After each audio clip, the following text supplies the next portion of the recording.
Welcome back to the deep dive.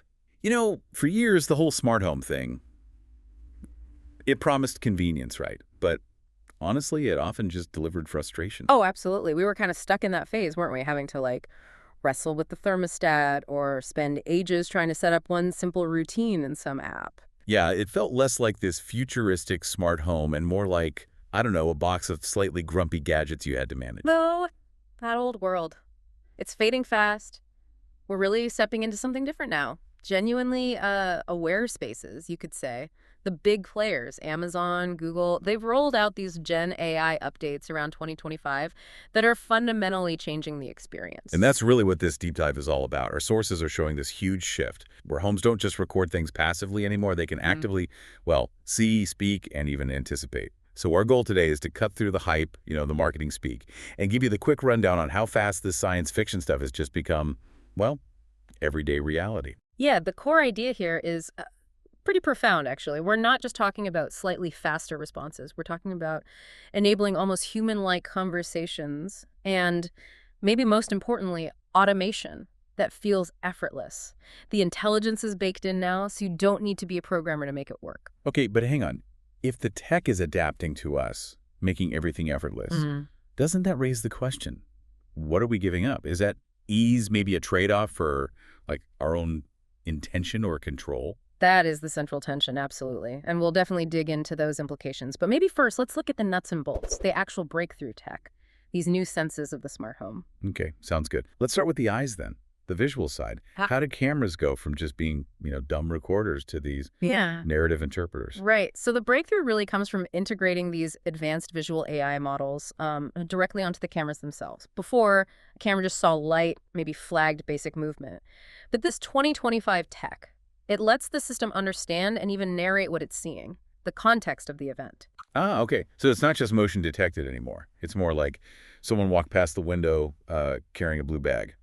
That level of detail. Exactly that. And the sophistication isn't just visual, it's auditory too.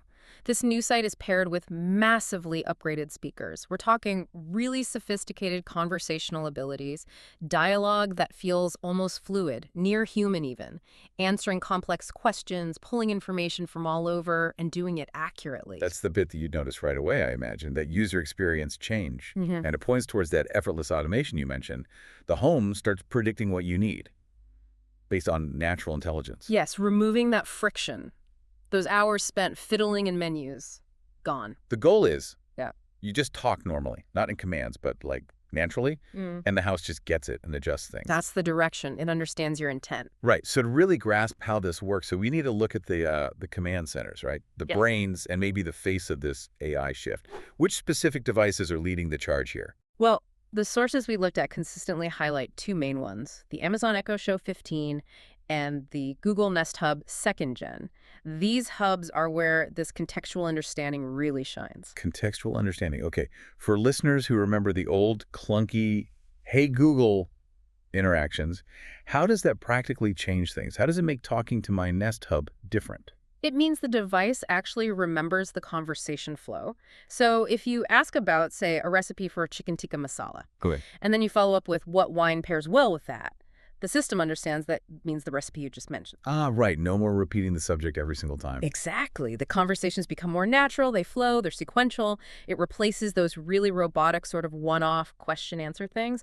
Plus, their knowledge base is way bigger now. Cooking, complex math, deep home control, all integrated. Got it. And then on the surveillance side, the camera that seems to define this new narrative ability, according to the sources, is the Acora Camera Hub G5 Pro.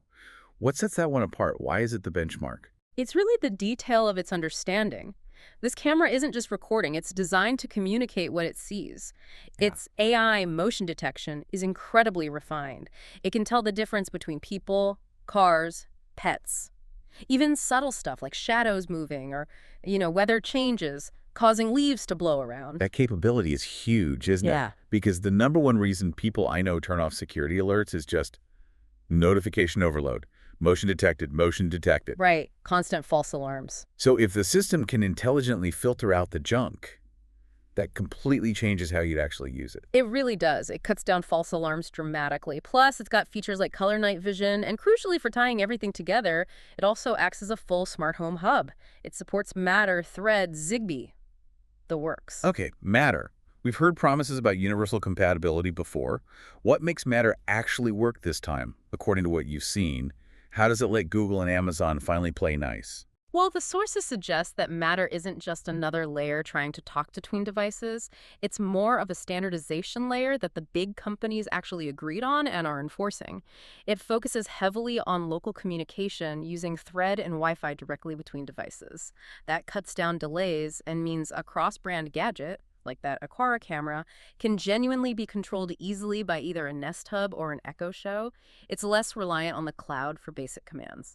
That is powerful. Okay, let's make this real. Those dialogue examples you mentioned, this is where you really hear the difference, right? Let's start with smart doorbells. What do they sound like now? Yeah, they're basically becoming mini concierges. They can greet people personally, maybe pulling info from your calendar or contacts. So you might hear something like, "Hi there," just letting the homeowner know you've arrived. They should be with you in a moment. Ah, polite? And the alerts are much more descriptive too, not just motion, but delivery person with a large package is at the front door. Practical. Okay, helpful. What about the AI speakers? That's where you see the mix of reminders and environment control. Exactly. They handle multiple steps together dynamically. Imagine hearing this. Just a reminder, your dentist appointment is in 30 minutes. I've already adjusted the lights to the energized setting, bumped the temperature up slightly, and your focus playlist is queued up. Wow. Okay, so it's managing my schedule and trying to manage my mood or readiness Pretty much simultaneously. and the narrative cameras, Yeah. delivering that real-time status update Hmm. like a little omnipresent watcher. That's the idea of real-time narration. Instead of you having to scrub through video footage to check on something, Right. the camera might just offer a spoken update, like just letting you know the dog is sleeping peacefully on the couch right now, house temperature is 72 degrees Fahrenheit, and all the windows are secure. It turns raw security data into, like, conversational update. The convenience level there is, well, you can't deny it. It sounds incredibly helpful. But as the sources kept highlighting, a house that's always listening, always watching, always adjusting based on your behavior. Yeah. That brings us squarely to the creep factor. Yeah, this is the constant balancing act, isn't it? Getting maximum convenience and security, Yeah. without sacrificing your personal comfort or feeling like your boundaries are being crossed. These AI systems are constantly watching and listening, analyzing everything you do. And it raises some really serious questions people are grappling with right now about data security, about personal space. I think it's that constant data-driven observation. That's what pushes things into that uncanny valley feeling, isn't it? Absolutely. That emotional discomfort when the home just seems a bit too aware, when it knows your routines, maybe even your little habits or flaws, better than you think it should. It shifts from being a helpful tool to feeling almost like an observant judge sometimes. And that feeling can be really jarring. And the sources had some great, slightly chilling examples of those unprompted comments, right? The moments where the house just feels way too personal. Oh, yeah. The AI tries to be proactive, but sometimes it crosses a line. It might analyze your face or voice tone and say something like, "You seem tired today. Should I brew some extra coffee for you?" Okay, that's a little forward. Or, and this is the one that always gets a nervous laugh, that passive-aggressive observation, "That's the third time you've opened the fridge in the last hour." Wow. Okay, that takes personalized judgment to a whole new place. I think I'd be tempted to unplug the microphone right then and there. Yeah. It makes you really question who's setting the rules in your own home. And the privacy concerns are evolving just as fast as the tech. People are now demanding to know not just what data is collected, but where it's being processed and who really controls that analysis. Is it staying local? Is it going to the cloud? Who sees it? Okay, so if the house is smart enough to track my snacking habits, we definitely need to peek behind the curtain. What's actually driving this level of awareness?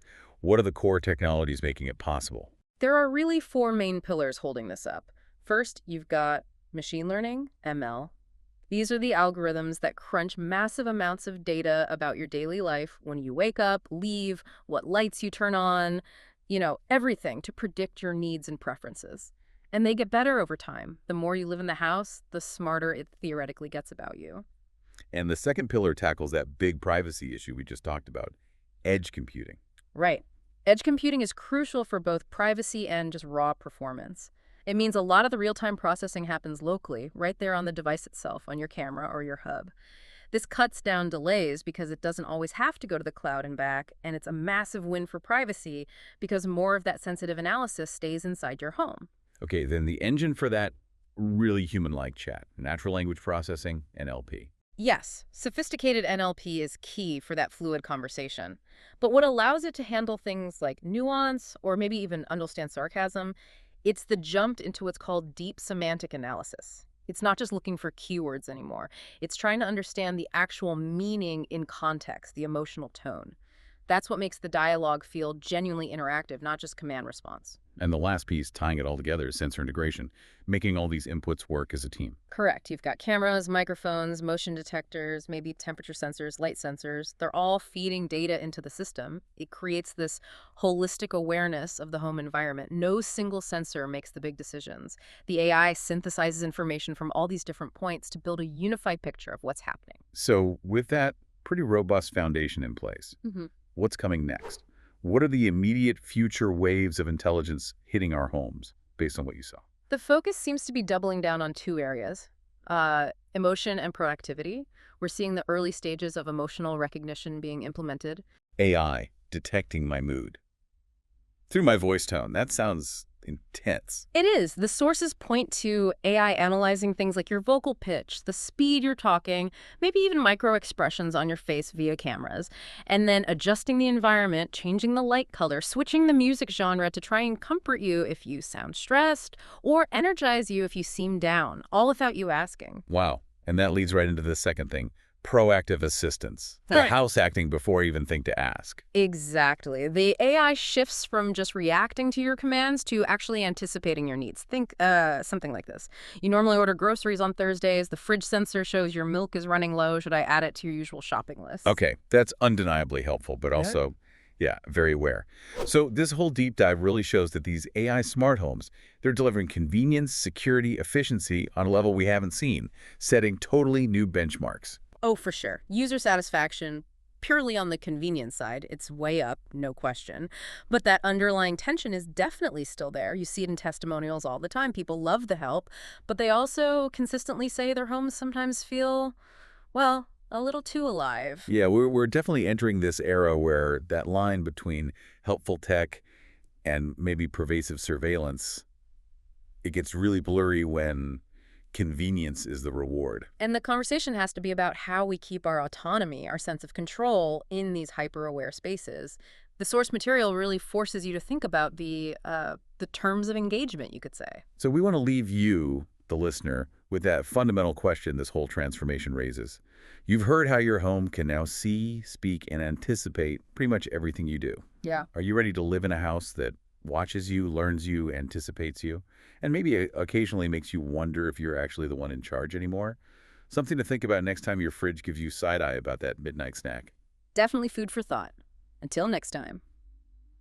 Thanks for joining us on The Deep Dive.